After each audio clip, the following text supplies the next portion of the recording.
tardes, bienvenidos una vez más a una nueva entrega de Noticias Globovisión Salud. 30 minutos dedicados para el bienestar de toda la familia. Les saluda como siempre Daniela Salas en nombre de todo el equipo técnico de producción que hace posible que este espacio llegue hasta sus hogares. El día de hoy vamos a hablar sobre el cáncer de próstata y le vamos a dedicar este espacio a la salud masculina. Recordemos que el cáncer de próstata es el principal causa presente en el hombre y también el principal causante de muerte, no solamente en Venezuela, sino también en el mundo. Esto también tiene mucho que ver con la herencia, eso nos lo va a explicar el día de hoy los especialistas que tenemos invitados. El día de hoy le vamos a dar la bienvenida a Saúl Villasmil, bioanalista. Él es doctor en biología molecular y genética, y a Jorge Marcano, urólogo. Bienvenidos a ambos. Hola, bienvenido. Un gusto estar acá con ustedes aquí en Noticias Globovisión Salud. Vamos a hablar del cáncer de próstata. Comencemos con el urólogo. Hablemos un poco del cáncer de próstata. Como indicaba, la herencia es bastante determinante. Esto quiere decir que si algún familiar presentó cáncer de próstata, hay muchas probabilidades de que uno de sus familiares, su próxima generación, también la puede estar desarrollando, y también esto quiere decir que los exámenes se van a hacer un poco más tempranos que otros hombres. Me gustaría conocer un poco más por qué se debe esto. Bueno, tú lo dijiste muy bien. El cáncer de próstata, el factor de riesgo más importante es la herencia. Eso significa que si nosotros tenemos familiares con cáncer de próstata, más que todo familiares de primera línea, el riesgo se duplica. Y por cada familiar que tengamos, el riesgo va aumentando, inclusive hasta 11 veces más.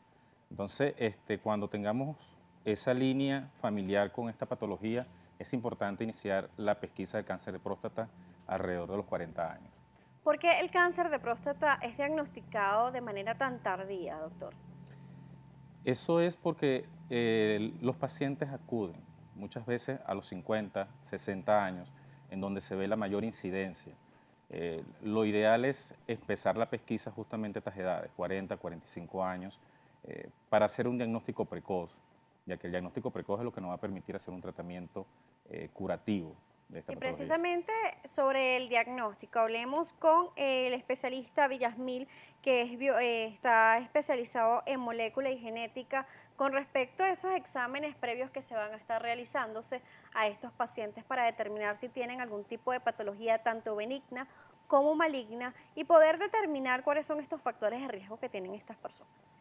Sí, efectivamente tenemos dos cosas bien particulares. Todo lo que está relacionado con la herencia viene determinado porque todos los cánceres que nosotros evaluamos o que se dan es porque hay modificaciones a nivel del ADN. Esos cambios que se dan allí, y si los heredas, pues puedes tener esa probabilidad que decía acá el doctor. Lo otro es que esos cambios se pueden dar por otras cuestiones de la forma de vida que tengamos. Entonces nosotros podemos hacer ese tipo de evaluación desde el laboratorio.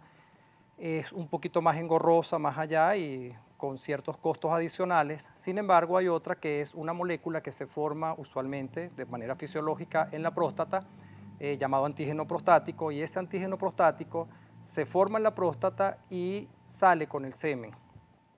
Por otro lado, parte de ese antígeno prostático puede pasar a la sangre y es el que podemos detectar en sangre, con lo cual podemos tener una evaluación de que si hay aumento de estos niveles a nivel sanguíneo, pues podemos estar en presencia de alguna patología.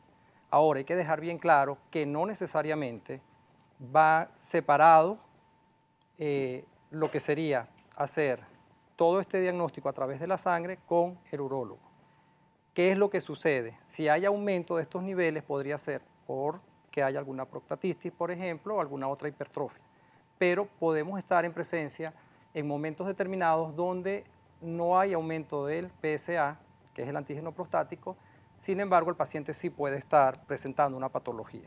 Entonces, doctor Marcano, no es tan cierto que primero se hace un antígeno prostático y si no sale alterado el paciente no debe hacerse el examen del tacto.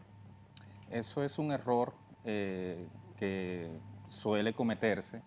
El antígeno prostático, si es verdad que es específico de la glándula prostática, no es específico del cáncer de próstata.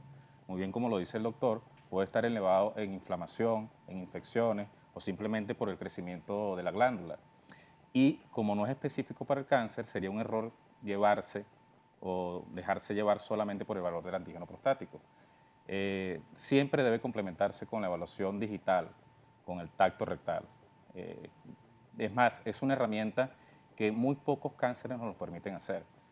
Solamente el cáncer de mama y yo creo que el cáncer de próstata es la que nos permiten evaluar el Palpar. órgano directamente, En este cosa que no hacen caso, otros ¿por qué no órganos. hay un estudio que pueda sustituir, suplantar este tipo de tacto? Por lo menos en la próstata. Lo pregunto porque para el hombre normalmente es un tabú, es algo bastante incómodo porque piensan que esto atenta a su integridad como hombre, pero esto, sin embargo, la próstata está muy cercano a esta zona y que no va a ser algo tan ni doloroso ni molesto, sino que es algo bastante rápido. ¿Cuánto puede tardar este examen? En manos expertas no dura más de 10 segundos.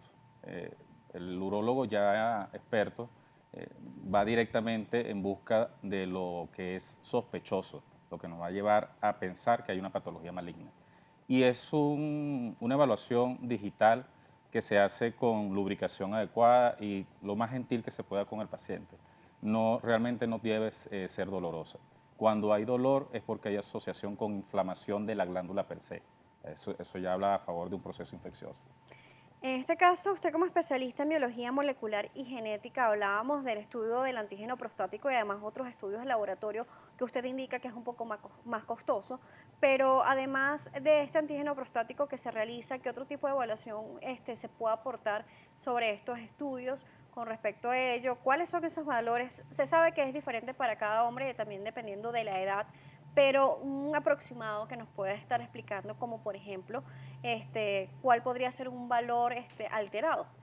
Ok, fíjense, el valor estándar que usualmente vienen ya estandarizado es hasta 4 nanogramos por mililitro. Eso significa que se supone que valores por encima de estos podríamos estar en presencia de alguna patología, pero no necesariamente es así. Por eso es que a veces podemos encontrar unos niveles o unas concentraciones del PSA en sangre de una manera y cuando se hace la relación de la clínica con el laboratorio, pues podemos hacer un diagnóstico. Y lo interesante de ese diagnóstico es lograr hacer un diagnóstico precoz, porque eso nos va a ayudar además a tener un tratamiento que sea el adecuado, que el paciente pues no sufra tanto y eso nos puede ayudar de verdad a tener más prevención con respecto a cualquier patología que haya en la glándula prostática en este caso. ¿Con cuánto tiempo y con cuánta regularidad un paciente, un hombre, debería hacerse un antígeno prostático? Eso va a depender también de la edad. A medida que tengamos más edad, pues debería hacerse con más frecuencia, pero usualmente yo lo que recomiendo es que por lo menos una vez al año nosotros tengamos eh, para hacernos, como hombres también, la evaluación completa, porque siempre hablamos de las mujeres que se hacen la evaluación, que si van al ginecólogo una vez al año, que si se hacen toda la parte de la parte de mastología como tal, y los hombres generalmente estamos un poco reacios a hacerlo. Yo lo que considero es que dependiendo si hay eh, familiares cercanos que hayan padecido de este tipo de cáncer, por supuesto que la evaluación se haga mucho más temprana, eso por un lado. Y si no, por lo menos una vez al año hacerse todos los exámenes requeridos. Seguimos con Noticias Globovisión Salud.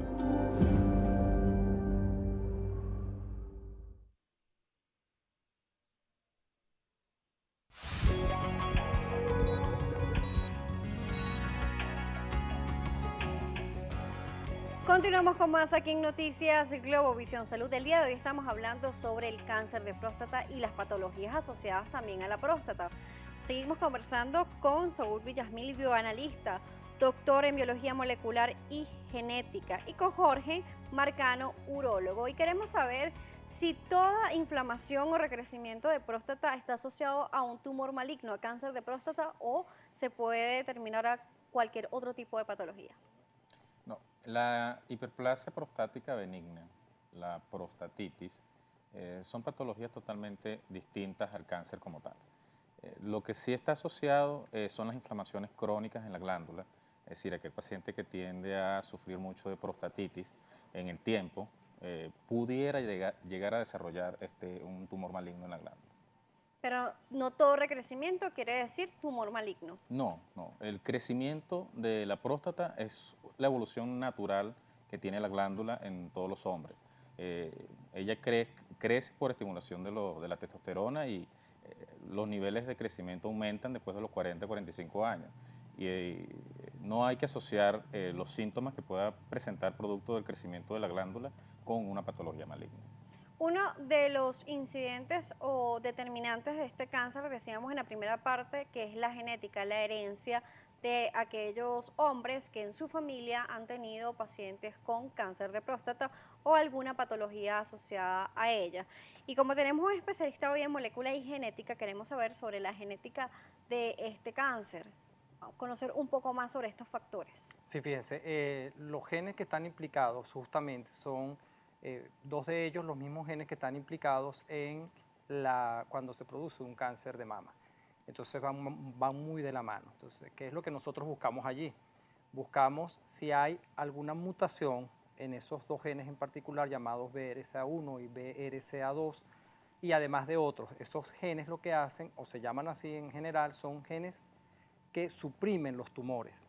Entonces, cuando hay problemas en estos genes, lógicamente la célula sale de esa supresión y por supuesto puede comenzar a hacer cambios y modificaciones internas. ¿Qué es lo que sucede? Que si el padre, hermanos o tíos han padecido de este tipo de patología, hay posibilidad o la probabilidad está allí, va a depender de muchos otros factores, claro, de que ese paciente pueda tener ese mismo tipo de mutación. Ahora, eso no es garantía de que justamente vaya a desarrollar la patología, o sea, no se va a desarrollar el cáncer, sino simplemente hay una probabilidad, o sea, una estadística que nos puede decir eso. Eso por un lado. Y lo otro, como les comentaba, bueno, hay ciertas cosas que pueden estar sucediendo, por ejemplo, el tipo de alimentación, pacientes además que montan bicicleta pueden estar en este momento padeciendo y estimulando la glándula, que lo que hace es que haya aumento de su volumen, por ejemplo, que haya una especie de prostatitis y si es recurrente en el tiempo, pues se pueden dar ciertas modificaciones. Eso por poner ejemplo. Es decir, aunque el cáncer es genético per se, porque sí es genético, una parte puede ser que venga determinado porque hay una herencia o simplemente porque hay un cambio, inclusive el cambio en lo que se conoce como epigenética, que es cómo influye el medio ambiente en cambios dentro de los genes. Entonces, hay que estar pendientes y hay que saber evaluar cada una de esas cosas. Precisamente no solamente es la genética, entonces el que puede desencadenar este tipo de tumor maligno de cáncer en esta zona, en la próstata del hombre. Precisamente hay otros factores de riesgo o otros factores que pueden estar estimulando estos factores moleculares y celulares. ¿Cuáles podrían ser estos? Fíjense, por ejemplo, lo usual es que nos pidan a nosotros o nos dicen siempre que tenemos que hacer mucho ejercicio porque el ejercicio todo es salud, todo, y sí, efectivamente hay que hacerlo. Pero, o sea, no estoy en contra de eso y quiero explicarles el por qué. Cuando uno hace ejercicio, en la respiración celular, o sea, dentro de la célula, también se producen de manera fisiológica unas moléculas, o mejor dicho, se escapan de la respiración celular unos electrones que pueden dañar otras moléculas. ¿Okay? Esos son los llamados radicales libres. Entonces, si uno exagera, por ejemplo, haciendo deporte o haciendo un entrenamiento, la posibilidad de que aumenten los radicales libres está allí. Ahora, ¿qué pasa? Que usualmente cuando las personas hacen deporte también tienen una buena alimentación. Y cuando hay una buena alimentación, por eso es que la gente come mucho verde. Cualquier tipo de vegetales pues va a presentar, entre otras, la vitamina E, la vitamina C. Y estas dos vitaminas contribuyen a eliminar parte de esos radicales. Pero posiblemente, o puede ser, o puede haber la probabilidad de que alguno de ellos pueda llegar a dañar, en un caso, el ADN. Entonces, fíjense, no es que solamente por herencia, sino por decir algo, un cambio de estos podría llevarnos a eso. Y bueno, algunos otros cambios ambientales también, la misma radiación, toda esta serie de cosas, lo que a veces consumimos porque vienen con algunos tipos de preservantes, algunos alimentos, entonces hay que estar un poco atentos a qué es lo que estamos consumiendo porque eso puede a la larga llevarnos a que haya entonces un cambio o una alteración en lo que sería la secuencia del gen y por supuesto podemos caer en un cáncer. Muy bien, doctor Marcano, el tabaquismo y otros factores de riesgo, ¿cuáles también podrían ser? En cáncer de próstata no está asociado el uso del cigarrillo. Sin embargo, el más importante es la herencia. Hay unos factores exógenos, más que todo asociados al tipo de alimentación.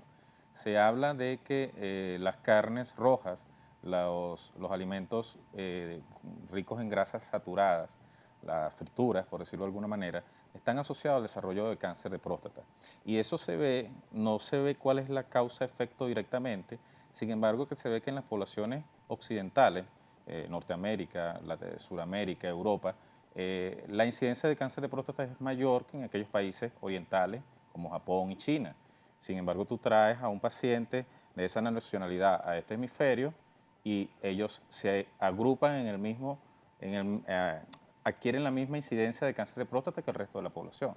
Es decir, que esos factores pueden estar asociados con el tipo de alimentación. Muy bien, conociendo estos factores de riesgo y que ustedes el día de hoy nos están viendo, queremos también que nos hagan saber sus dudas o comentarios a través de nuestra cuenta de Twitter, @salud_gb, en sus pantallas. En los próximos minutos van a tener los contactos también de los doctores para que usted también se pueda comunicar con ellos y tener estas preguntas con los especialistas que son los ideales para podérselas responder en este caso.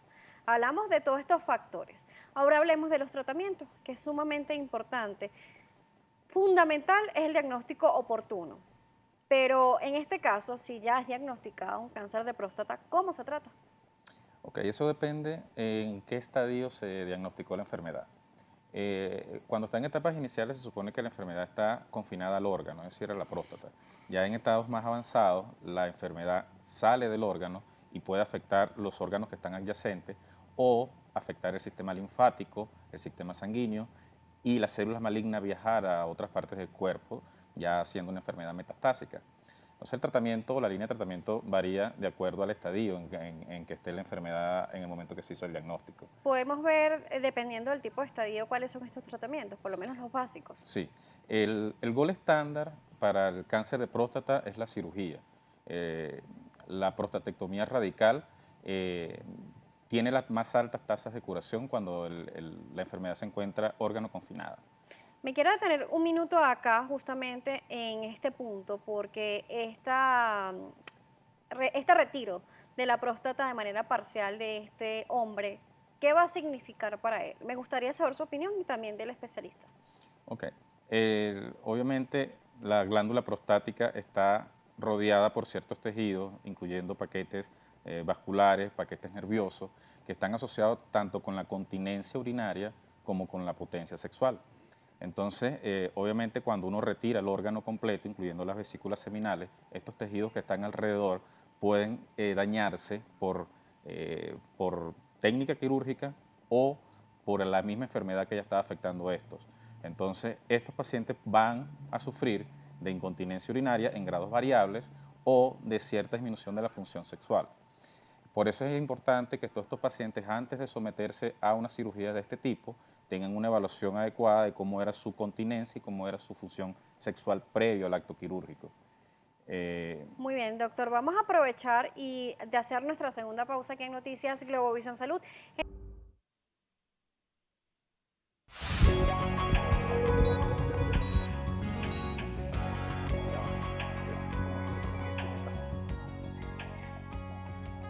Gracias por continuar en nuestra sintonía. Seguimos conversando sobre el cáncer de próstata y las patologías asociadas a la próstata. Dejamos una pregunta abierta en la parte anterior y queremos que el doctor Villasmil nos la responda. Y es cómo va a ser ese comportamiento celular en el cuerpo de un hombre que se le ha retirado de manera parcial la próstata. Efectivamente, eso va a depender, bueno, también del tamaño del tumor que haya, puede ser parcial o total. A veces cuando sacamos la próstata, podemos, de alguna manera, que dice la gente que después de eso se enfermó más o le dio una metástasis, bueno, porque justamente hay unas células que pueden viajar a través del torrente sanguíneo y aunque el tumor primario lo estamos eliminando, se pueden formar tumores en otras partes del cuerpo y eso es lo que se conoce como metástasis. Entonces, cuando eso sucede, posiblemente haya otro tipo de mutaciones en otro tipo de genes, así que cuando colocamos algún tipo de terapia justamente para prevenir eso, pues no tengamos una respuesta adecuada. Entonces, eso puede ser que suceda allí. Ahora, en líneas generales, el hecho de eliminar ese problema, si se hace a tiempo, por supuesto que va a tener una sobrevida normal, el paciente va a tener toda la normalidad adecuada para una vida. Muy bien, en este caso hablamos de este punto específicamente, que es ese retiro parcial de la próstata. ¿Cuáles son esos otros procedimientos dependiendo de los estadios, doctor Marcano? Ok, quiero que se entienda que el retiro no es parcial, Muy el bien. retiro es total. Total. Tiene que ser la remoción total de la glándula prostática.